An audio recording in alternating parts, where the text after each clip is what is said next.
le premier groupe que nous avons déjà terminé la fois passée, il y avait deux enseignements. Un sur l'identification de l'Église et le deuxième c'était sur l'identification de la religion. Pourquoi l'identification de l'Église? Parce que, mes bien-aimés, il s'agit de l'histoire de l'Église.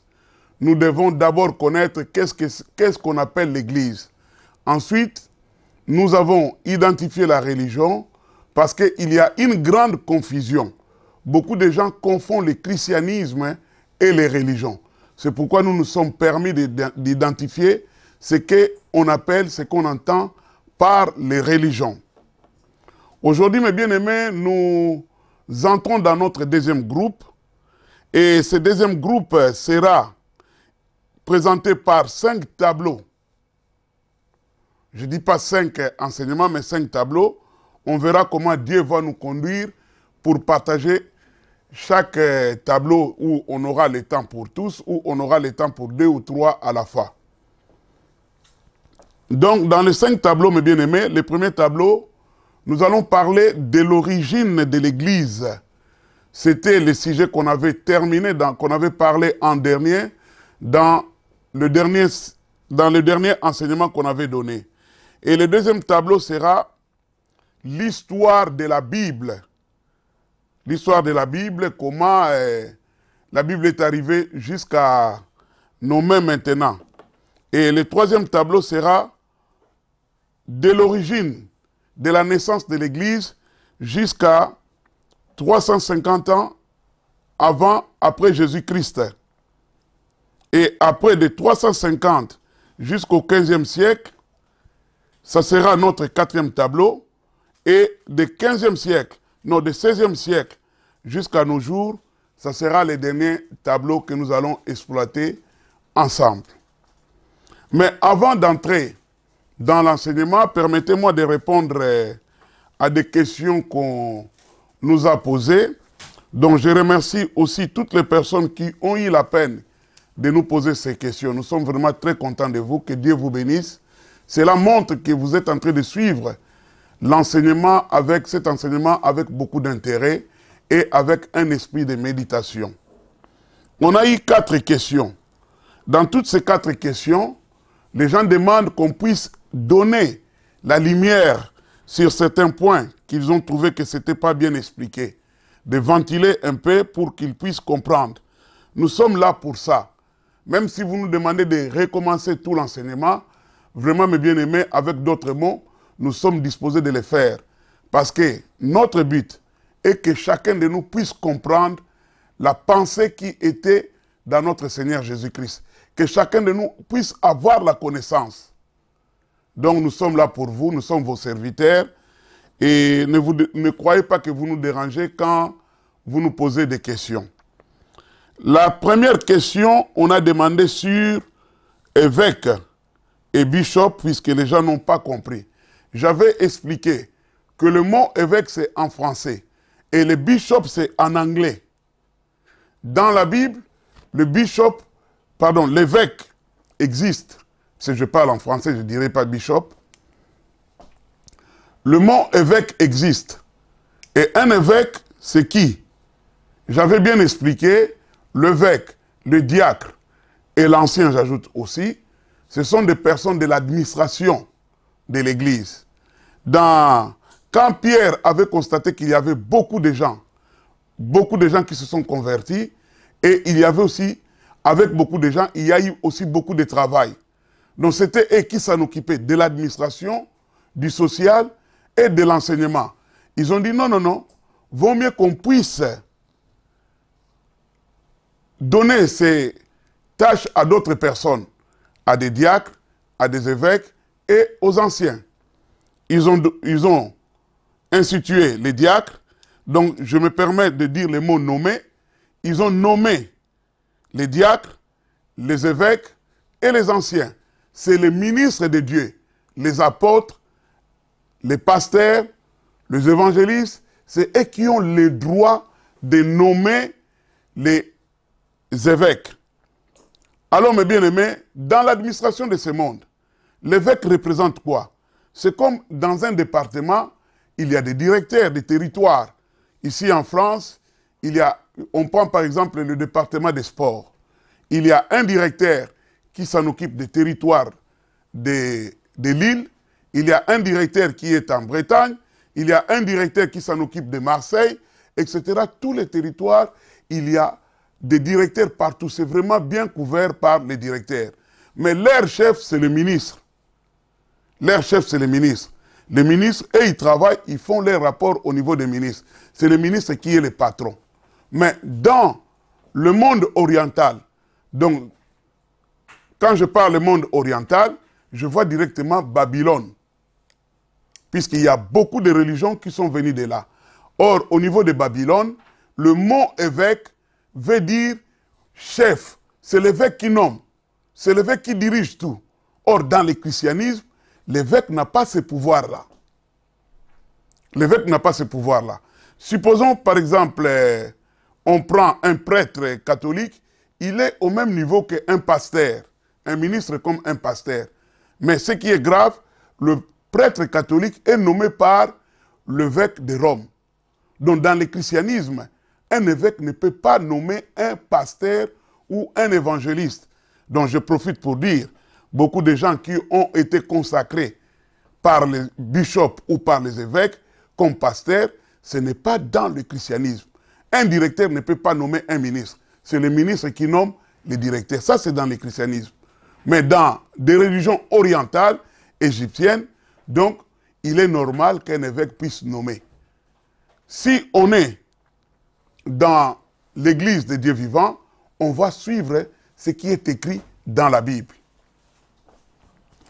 Et pour la question suivante était de savoir si je fais une confusion entre les occultismes et les religions.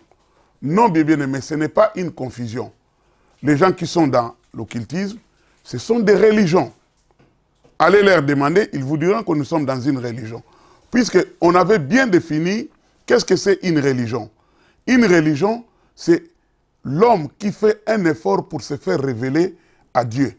C'est pareil aussi dans l'occultisme. Et ensuite, on avait dit que quand les religions se sont multipliées sur la terre, ils ont changé, ils ont créé leur Dieu. C'est pareil aussi dans l'occultisme. Il répond à la définition, l'occultisme répond à la définition des religions. Donc c'est clair. J'espère, mes bien-aimés, veuillez m'excuser, je sais que vous avez des dictionnaires ou des internets chez vous à la maison. Vous pouvez jeter un coup d'œil. Ça va augmenter encore la connaissance de chacun de nous. Et troisième question, c'était d'expliquer comment je disais que dans certaines religions, le christianisme est utilisé comme l'étiquette. J'avais expliqué qu'on était dans une église baptiste. Dans la Bible, excusez-moi, si vous passez devant le bâtiment des assemblées baptistes, c'est écrit « Assemblée chrétienne baptiste ». Le mot chrétienne est juste l'étiquette. Parce que si c'est réellement jusqu'à l'intérieur est chrétien, on n'aura que la Bible. On n'aura pas d'autre chose que la parole de Dieu. Nous, on était dans l'Assemblée baptiste, on a commencé à manifester les fruits de l'esprit. On nous a dit non, ici chez nous ce n'est pas ça. Chez vous, où? Dans la religion. Dans la religion. Si c'est dans le christianisme, nous allons regarder la parole de Dieu. La parole de Dieu nous dit que le Saint-Esprit donne les manifestations à ceux qui croient au Seigneur Jésus-Christ. Ils vont parler en langue, ils vont faire ceci, ils vont prophétiser. Mais vous refusez cela. C'est-à-dire, vous avez un agenda caché. Votre propre doctrine qui n'est pas celle du Seigneur Jésus-Christ. Donc, la plupart de ces gens-là, ils ont l'étiquette chrétien, mais à l'intérieur, c'est autre chose. Je peux donner l'exemple des témoins de Jéhovah. Vous allez vous dire, non, nous sommes des chrétiens, des témoins de Jéhovah.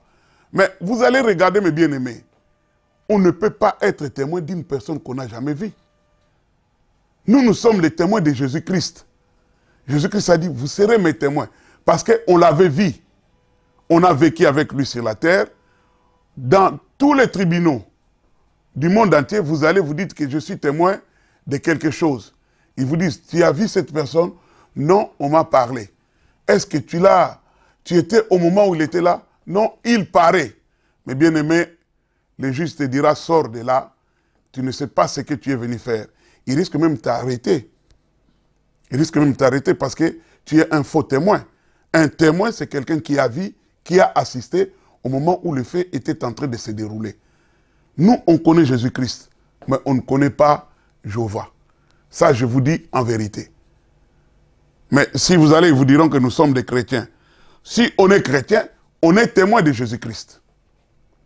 Donc, le mot christianisme ou chrétien, pour eux, c'est tout simplement des étiquettes pour attirer des gens qui n'ont pas la connaissance.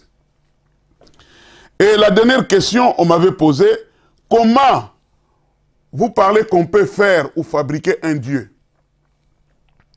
Là, je vous ramène directement au témoignage de Moïse quand il était sorti de l'Égypte avec le peuple. Au moment où Moïse était allé sur la montagne, il a fait 40 jours, le peuple derrière lui, ils ont demandé à Aaron de leur faire un Dieu. C'est écrit dans la Bible, mes bien-aimés. C'est écrit noir et blanc dans la Bible. Ils ont demandé de leur faire un Dieu. Et où est-ce qu'ils ont eu ces idées? Ils ont dit non, comme on était en Égypte, on a vu que les Égyptiens avaient leur Dieu, donc ils avaient fabriqué des dieux, et aussi ils voulaient qu'on leur fabrique un Dieu. Donc pour cette question, allez lire, mes bien-aimés, la sortie de l'Égypte, vous aurez des réponses claires. Donc je termine par là en vous disant encore une fois, merci pour vos questions et d'encourager aussi d'autres personnes qui sont prêts à nous envoyer des questions. On attend vos questions dans les noms puissants de Jésus-Christ. Amen. Amen. Aujourd'hui, mes bien-aimés, nous commençons notre deuxième groupe. Nous l'avons dit qu'il est divisé par 5 tableaux. Mais nous parlerons du premier tableau, qui est l'origine de l'Église. Mais bien aimé, c'est la raison pour laquelle Jésus-Christ était venu ici sur la terre. C'est de cette raison-là qu'il était venu sur la terre. Je voulais qu'on avait commencé à parler, cela la semaine passée, je ne l'avais pas développé, puisque ce n'était pas l'enseignement en question, mais c'était plus l'enseignement de l'identification de la religion. On avait terminé par expliquer dans quelques petits mots l'origine ou la naissance de l'Église. Et dans cet enseignement, je vais donner beaucoup de versets bibliques. Je vais donner beaucoup de versets bibliques, en commençant par le verset que je vous ai déjà donné dans Matthieu chapitre 16, où Jésus-Christ disait à Pierre, tu es Pierre, sur cette pierre, je bâtirai mon église. Il n'a pas dit, tu es Pierre, sur cette pierre, maintenant, je suis en train de bâtir mon église. Il a renvoyé ça dans le futur. C'est-à-dire, dans le futur, au moment où il était là, il ne faisait que prêcher, il ne faisait que s'arranger pour arriver à ce moment-là de bâtir son église. Alors, mes bien-aimés, j'aimerais que vous ouvrez vos Bibles dans le livre de Jean. Vous allez voir, mes bien-aimés, le livre de Jean dans chapitre 1, ça commence par la présentation de Jésus-Christ. Au commencement, c'était la parole, jusqu'à la fin. Mais quand Jésus-Christ lui-même entre dans la scène au chapitre 2, nous voyons d'abord, il est allé au mariage de Cana. Qu'est-ce qu'il était allé faire là-bas et qu'est-ce que cela signifie sur le plan spirituel? Cela déjà nous donne des informations que Jésus-Christ est venu pour chercher sa femme. Et après le mariage de Cana, Jésus-Christ est allé dans le temple. Il pouvait aller dans... À l'époque, là, il n'y avait pas des hôpitaux, là où il y a des gens qui sont malades, en train de réveiller les gens vont dire, ah, à Jérusalem, il y a quelqu'un qui est venu là. Il pouvait aller faire des miracles, mais il a préféré de suivre ce chemin-là. Pourquoi? Parce que c'était la mission qui était venu faire sur la terre. Il est allé dans le temple. Il a fait une déclaration. Et cette déclaration, mes bien-aimés, je vous l'ai dit, il s'adressait à celui qui a pris son épouse. Il s'adressait à celui qui a pris son épouse. Voilà, je suis là. Je suis venu récupérer mon épouse. Je sais que vous avez regardé, vous dites, ah, pasteur, s'il vous plaît, on ne voit pas ces écrits sur nos Bibles. Vous savez, mes bien-aimés, la parole que nous prêchons n'est pas une lettre, car la lettre tue, mais l'esprit vivifie. Il faut écouter le Saint-Esprit pour parler de ce qui est de la parole de Dieu. Soyez tranquilles, on va arriver et vous allez le voir que cette déclaration était réellement ce que Jésus-Christ était allé faire au temple. Mais ce que vous êtes en train de voir sur les Écritures, sur la lettre, il a fait un fouet, il est entré dans le temple, il a commencé à chicoter le vendeur de pigeons, le vendeur de Makayabou, le vendeur de Mikate, le vendeur de tout ce qui était là-bas, et le changeur de monnaie. Il a tout renversé des tables. Quand il a terminé, il a fait une déclaration. Cette maison, c'est la maison de mon Père. Vous ne devez pas la faire un lieu de vente ou un lieu de trafic. C'est une maison de prière.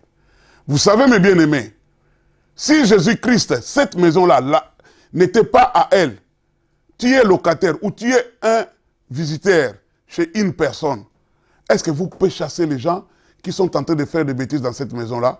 Non. Parce que vous allez dire que peut-être le propriétaire les a autorisés.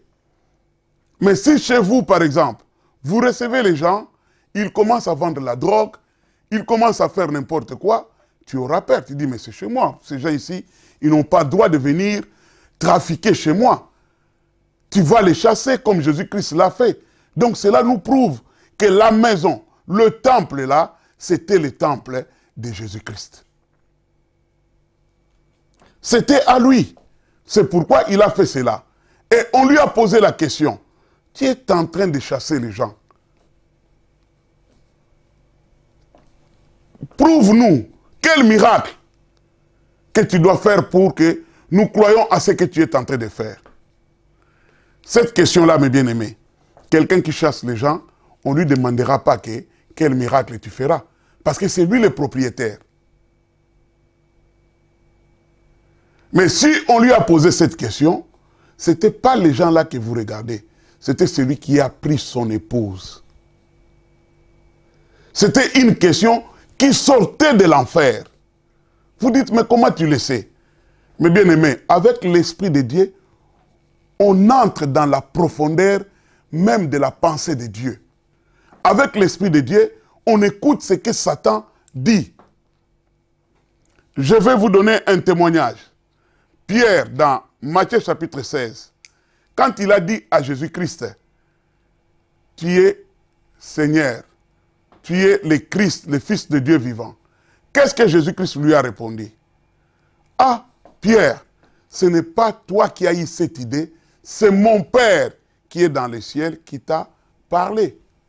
Ou qui t'a inspiré, si vous voulez.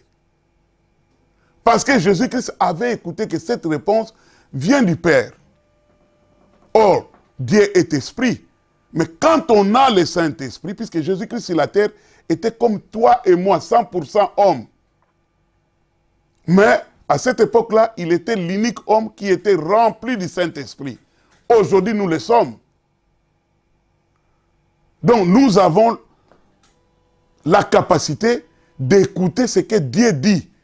Et ensuite, quelque temps après, Pierre est venu lui dire, Seigneur,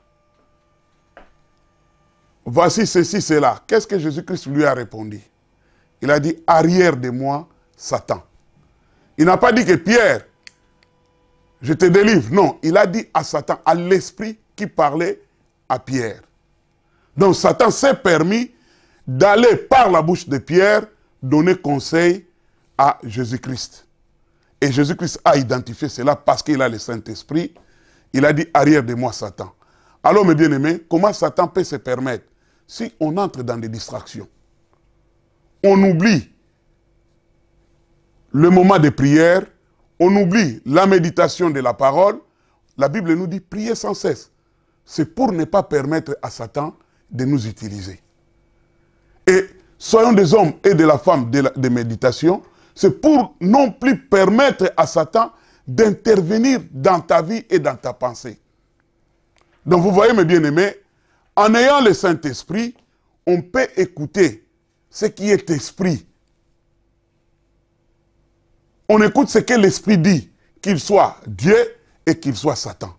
Donc, on revient dans notre enseignement. Donc, la réponse qui était sortie de l'enfer, prouve-nous ce que tu dois faire. Parce que nous savons que tu es là pour prendre ta femme. Montre-nous. Tu es venu réclamer une femme. Mais montre-nous les possibilités que tu as pour la nourrir. Montre-nous les possibilités que tu as pour loger cette femme. Parce qu'une femme, quand on la prend en mariage, on doit la nourrir, on doit l'entretenir. Toi, qu'est-ce que tu dois faire? Jésus-Christ les a lancé un défi. Il a dit, détruisez ce temple. Dans 3 jours, je vais reconstruire un nouveau temple. La réponse, mes bien-aimés, est venue toujours de l'enfer. Ce n'est pas possible. Pendant 46 ans, nous, on a forcé, on a fait des efforts pour construire ce temple. Mais qu'est-ce que cela veut dire sur le plan spirituel? Donc, Satan dit, la terre m'appartient. Tout ce qui est sur la terre m'appartient. Mais il y a un point qui m'embête. C'est ce temple. C'est ce temple qui m'embête. Pourquoi le temple embêtait Satan? Parce qu'il y avait les lieux très saints, ou les saints des saints. Et dans le lieu très saint là, c'était Jésus-Christ lui-même qui était dedans. Qui produisait la puissance, qui protégeait. Mais tellement que la femme est devenue infidèle, Jésus-Christ est venu pour la récupérer. Elle n'arrivait plus à se soumettre à la volonté de Dieu. Mais bien aimés, on a beaucoup de choses à se parler. Je pense que Dieu nous donnera le temps, nous assistera à tout moment, qu'on soit tous les jours ensemble. On aura beaucoup de choses à parler de ces sujets-là. Alors, Satan dit, mais celui-là, je pense qu'il est malade. Il a demandé c'est qui? Au démon. Parce que dans chaque personne, dans la vie de chacun de nous, il y a un démon qui est derrière nous. Parce que le diable n'est pas omniprésent. Il n'est pas omniprésent. Il y a un démon qui prend des informations sur nos familles, sur tout ce qu'on fait. Il informe ça au diable. C'est pourquoi vous voyez les gens qui font la divination, qui sont en train de vous tromper. Moi, je suis prophète. Non. Il vous dit non, ton parent, il y a 50 ans, il avait fait ça, ça, toi, tu tiens la main dans la tête, tu dis, c'est pas possible. Celui-là, c'est un serviteur de Dieu. Mais bien aimé, il faut discerner, il faut discerner. Il faut discerner. Tes parents avaient fait ça, il avait fait ça. Or, c'est l'esprit de divination a pris cette nouvelle au niveau des démons qui suivent votre famille, qui est tenté de suivre chacun de nous. Comme nous avons l'ange gardien, et nous avons aussi les démons qui nous suivent. Si vous voulez le savoir, il est écrit dans la parole de Dieu. Satan rôde autour de vous. Ce n'est pas lui-même Satan en personne, puisque Satan n'est pas omniprésent. Donc, il a tellement de millions de démons, il prend un démon. Dès que tu es né, il y a un démon qui connaît toute ton histoire. Et il donne les informations à Satan, parce que Satan n'est pas omniprésent. C'est seul le Père très saint, le Créateur de la terre et des cieux, celui qui est omniprésent. Alors, il a commencé à demander des informations. Qui est celui-là? Non, mais c'est le jeune là, quand on avait tué tous les enfants, pendant l'époque d'Hérode, on croyait qu'on l'avait tué. Or, il s'était exilé en Égypte. Ah bon? Puisque Satan n'est pas omniprésent, il s'étonne comme une personne. Ah, celui-là qui vient de me lancer des filles, oui. Celui-là, quand il vient d'avoir son baptême, et il y a eu une déclaration qui sort du ciel. Il dit, ah, Dieu a fait une erreur. Moi, j'ai renversé des prophètes. Moi, Satan, j'ai conduit des personnes comme Moïse dans des erreurs. Et ils n'ont pas pu même entrer dans les Canaan. Celui-là, c'est qui? Il va savoir qui je suis. Alors Satan a commencé à faire son plan. Il a commencé maintenant à faire un plan pour arriver à détruire Jésus-Christ. Qu'est-ce qui s'est passé? Satan s'est rappelé que Adam et Ève, Adam a été trahi par sa femme. Il dit, voilà, c'est une bonne chose. Lui, il est arrivé, il est passé au mariage de Cana pour prouver qu'il cherche réellement sa femme. Et il est venu faire la déclaration ici que moi, je puisse libérer tranquillement sa femme qui est à ma possession. Alors, on va utiliser le système qu'on avait fait tomber Adam dans le paradis. Donc, on va utiliser son épouse pour le piéger. C'est pourquoi, mes bien-aimés, je voulais ouvrir une parenthèse s'il vous plaît.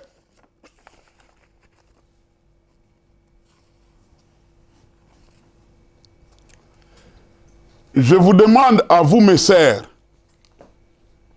vous qui êtes mariés, s'il vous plaît, soyez soumises à vos maris. Soyez soumises à vos maris. Puisque une femme qui n'est pas soumise à son mari,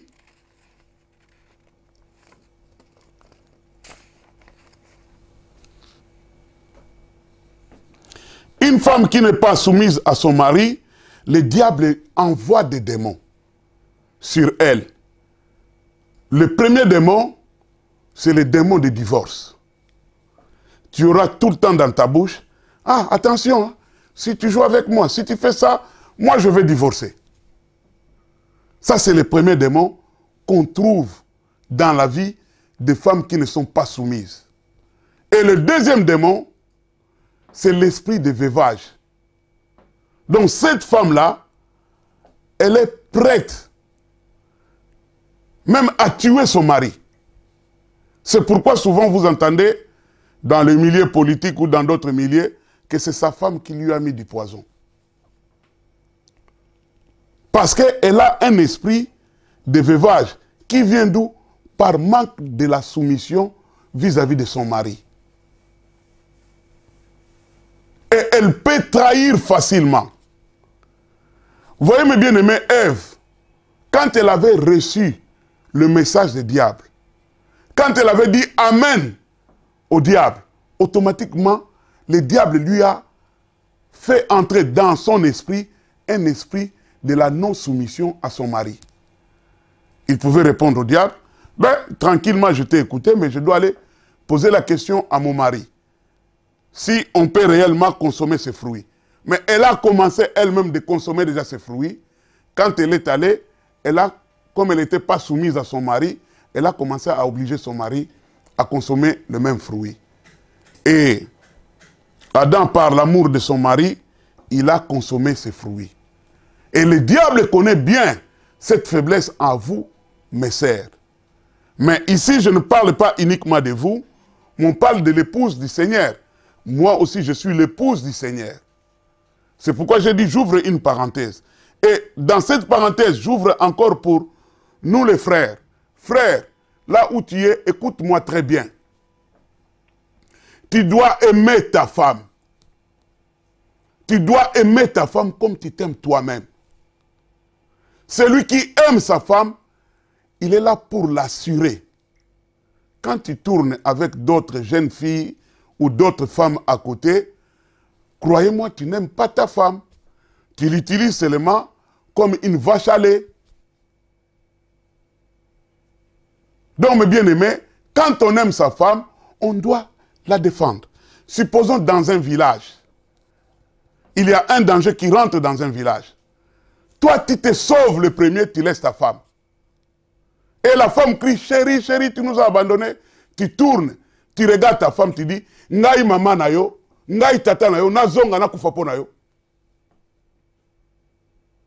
Donc, tu l'aimes seulement quand il y a le moment de bonheur. Dans des difficultés, tu abandonnes ta femme. Tu te sauves. Et derrière toi, comme c'est dans le village qu'il y a le danger, tes enfants t'appellent papa. Tes frères crient, viens nous aider notre frère. Toi, tu regardes, tu dis, la Bible nous dit, hein, quand il y a un danger, que chacun de nous se sauve. Sauve qui peut. Mais bien aimé, tu es un ouvrier de l'iniquité. Un ouvrier de l'iniquité. Et tu utilises la lettre et non l'esprit de la parole de Dieu. Puisque quelqu'un qui utilise la lettre, il ne peut pas aller sauver les autres. Mais quelqu'un qui utilise l'esprit de Dieu, que dit l'esprit de Dieu? Car Dieu a tant aimé le monde qu'il a envoyé son fils pour sauver son épouse, pour sauver ses frères devant les dangers. Et l'esprit nous ajoute encore dans 1 Jean, chapitre 16, au verset 3. Nous avons connu comment Jésus-Christ nous a sauvés. L'amour nous a sauvés. Nous aussi, nous devons le faire pour les autres. Toi, tu préfères de te sauver. Je te dis sincèrement, tu es un mauvais commandant pour ta famille. Tu es un mauvais capitaine pour ta femme. Et tu es un mauvais dirigeant pour tes frères et sœurs. Répands-toi. Parce que les gens qui vont mourir derrière toi, leur sang, Dieu te demandera. Répands-toi, s'il vous plaît. Et je ferme cette parenthèse pour nous, les frères.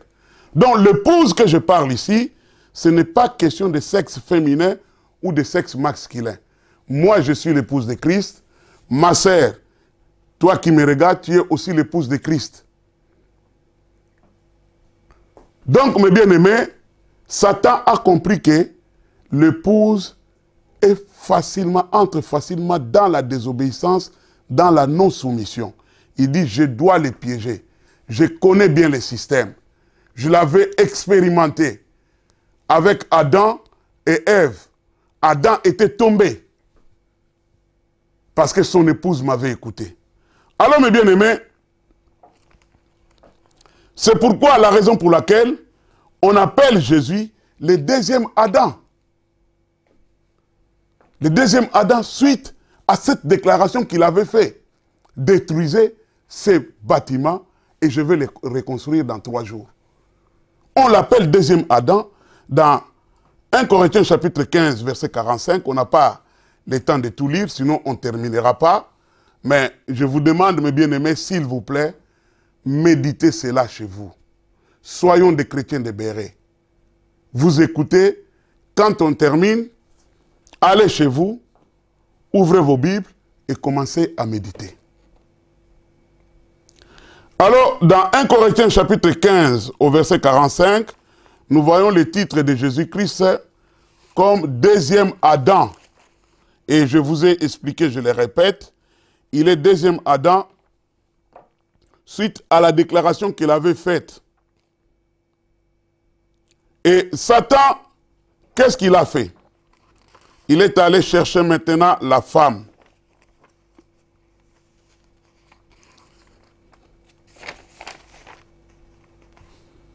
Il est allé rechercher la femme.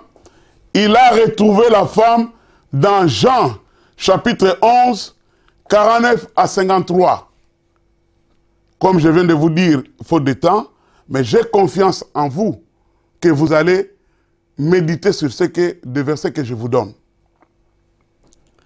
Jean 11, Donc chapitre 11, à partir des versets 49 et 53. Et cette femme, il s'appelait Caïphe. À cette époque-là, c'est lui qui était le souverain sacrificateur. C'est lui qui avait le droit d'aller jusqu'à la chambre de l'épouse. Les saints des saints. Celui qui était l'épouse, qui nous représentait tous. C'est lui qui entrait pour demander nos pardons auprès du mari, auprès de l'époux. Et l'époux, c'est Jésus-Christ. Qu'est-ce qu'il a fait? Satan est allé le toucher. Il dit, mais toi, je te connais. Tu aimes beaucoup le pouvoir. Tu aimes beaucoup de rester dans le monde. Mais écoute ce que le monsieur là avait dit. Qu'est-ce que tu penses? Il a dit, ah, tu as raison.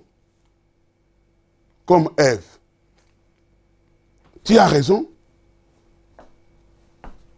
Ce monsieur-là, vraiment, mon époux là, il nous embête. Que devons-nous faire? Vaut mieux que lui, il meure et que toute la nation soit sauvée. Et si vous lisez en bas, vous allez voir, il ne parlait pas seulement de la nation, mais de tous les chrétiens du monde, toutes les épouses de Christ dans le monde entier soient sauvées. Sauvées par qui? Par ses propres pensées, en croyant qu'en livrant Jésus-Christ, et que l'épouse sera dans la joie. Aujourd'hui, chère sœur, si tu trahis ton mari, même dans la politique, surtout ça arrive dans la politique, croyez-moi, après sa mort, tu ne seras jamais dans la joie. Alors, Caïphe, le souverain sacrificateur, lui qui entrait dans la chambre à coucher du mari, il a trahi. Il a trahi et au même moment, il y avait une grande fête dans le monde satanique. Ils ont dit, oh, on l'a haï, son épouse l'a trahi. Et son épouse là, mes bien-aimés, je réexplique encore, moi et toi, on était dans le corps de Caïphe, puisqu'on est l'épouse de Jésus-Christ. L'épouse, à ce moment-là, non soumise, qui marchait selon la volonté du diable, et qui craignait le diable, et qui a donné l'autorisation au diable. Et comme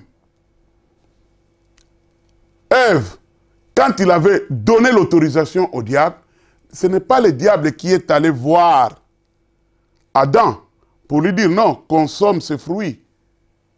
Satan lui a dit, bon d'accord, mais maintenant toi, ramène-nous les maris.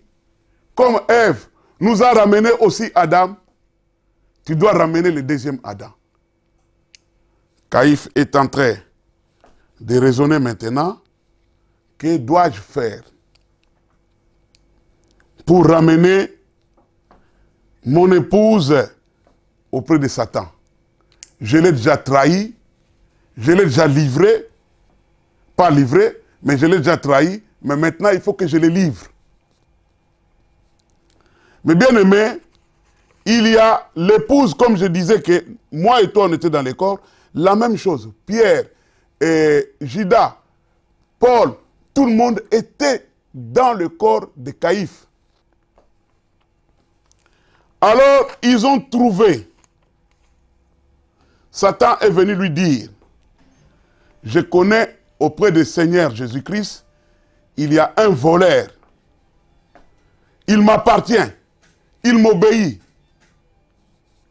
Lisez dans Jean,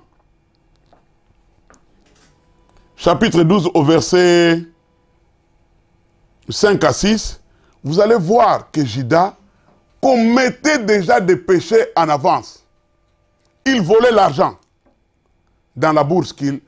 C'est lui qui gardait la bourse. Donc le Mabonza, il mettait sa main, il remplissait sa poche pour aller se distraire ailleurs. Satan lui a dit non, celui-là, il est à moi. Il a dit, ah, il est à toi, oui, appelle-le, parle avec lui et tu verras. Et quand il fait appeler, c'est comme si c'était sa main. Elle a commencé à parler. Directement, ok. Ok, je vais vous livrer. Maintenant, l'épouse, c'est Judas. Vous savez, mes bien-aimés, quand on parle de baiser de Judas,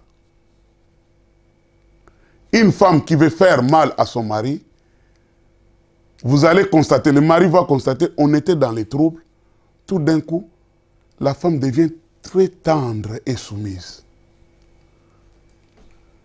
C'est pourquoi on parle des baisers de Judas. Et quand Judas était prêt à faire cela, il a pris l'argent, il a accepté de livrer Jésus-Christ. Et Jésus-Christ, dans Jean chapitre 12, de verset 23 à 32, s'il vous plaît, encore je le répète et je le répéterai encore, méditez le verset que je suis en train de vous dire, puisque je parle des choses qui se sont passées dans l'esprit. Ce n'est pas la lettre que je suis venu enseigner aujourd'hui. C'est des choses spirituelles qui se sont passées dans le monde satanique et dans le monde de notre Dieu. Ce n'est pas des choses qu'on voit sur la terre. Si vous méditez cela, mes bien-aimés, le Saint-Esprit vous donnera encore beaucoup de révélations sur ce que je suis en train de vous dire. Et le jour où vous ouvrirez vos bouches pour prêcher cela, vous allez prêcher plus que moi. S'il vous plaît, j'ai confiance en vous et que vous allez réellement méditer. Jean chapitre 12, de 23 à 32, Jésus-Christ a fait une déclaration. Dans cette déclaration, il voyait déjà la souffrance qu'il attendait. Il voyait comment il va souffrir. Il pleurait presque. Il voyait comment Satan va le traiter. Et les apôtres ne comprenaient pas. Pourquoi ils ne comprenaient pas? Parce qu'ils ont regardé avec les yeux de la chair et ils écoutaient avec les oreilles de la chair. Or, de telles choses que je suis en train de prêcher maintenant, il faut entendre avec les yeux, les oreilles spirituelles et les yeux spirituels. Au cas contraire, tu ne vas rien comprendre. Si tu ne comprends pas aujourd'hui, mets-toi dans ta chambre, prie le Seigneur. Dis au Saint-Esprit, toi qui es mon enseignant, enseigne-moi ce que je viens d'attendre auprès de mon frère. Je suis sûr et certain, tu auras beaucoup de réponses, plus que ce que je suis en train de dire ici. Alors Jésus-Christ était en train de pleurer, il était en train de voir sur le plan spirituel la souffrance qui était devant lui.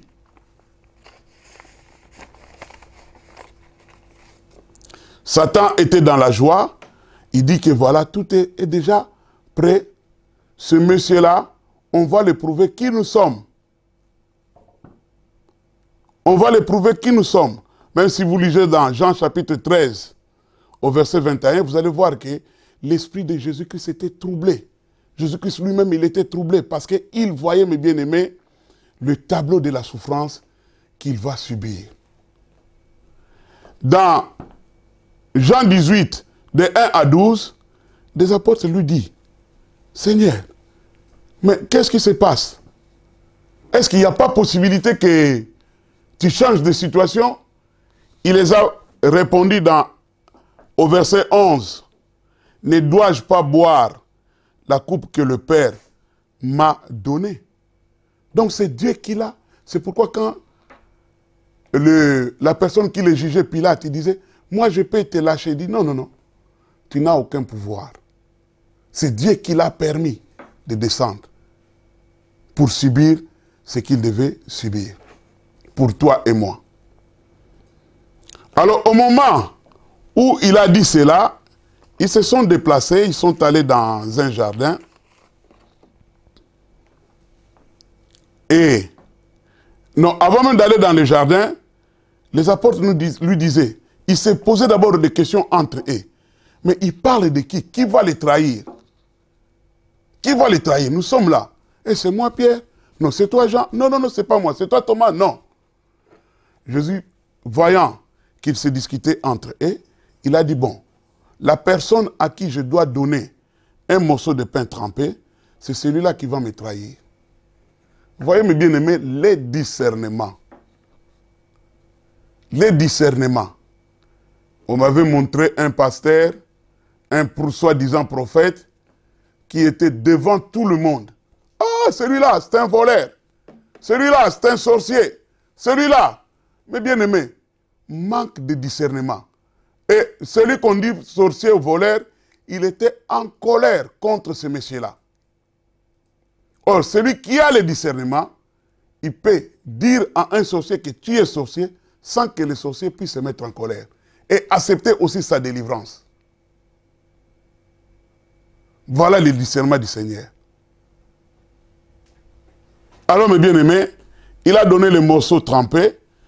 Automatiquement, Judas s'est mis debout. Qu'est-ce que nous dit la Bible? À ce moment-là, Satan est entré en lui. Parce que quand il s'est mis debout, il s'est dit, bon, maintenant je vais accomplir